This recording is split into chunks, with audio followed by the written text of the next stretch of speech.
Good morning mga ka-fitness. So, this is Coach Matsky. So, nandito ako sa may jogging ang area. So, decline push up ako ng 50 reps lang. So, exercise muna tayo. So, wag muna puro trabaho. So, para maging fit and healthy. So, yan. Simulan ko na.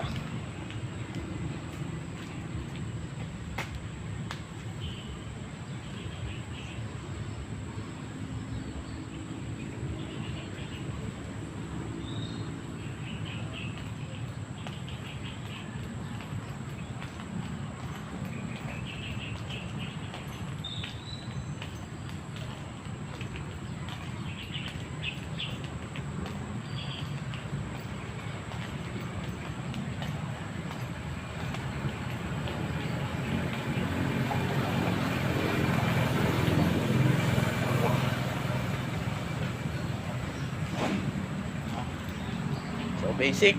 So minani lang yung 50. So basic lang yung 50 reps sa akin. So decline push up. So ang muscle target nun is pectoralis major. Sa dito sa may pinaka lower ng chest. Saka sa tricep ratio ito. Etong buong chest, pectoralis major. Ito upper chest, mid chest. Yan pinaka lower chest. Yan, yun yung part ng muscle na tinatarget nga. So huwag nyo kalimutan subscribe yung aking YouTube channel. So Coach Matsky, thank you.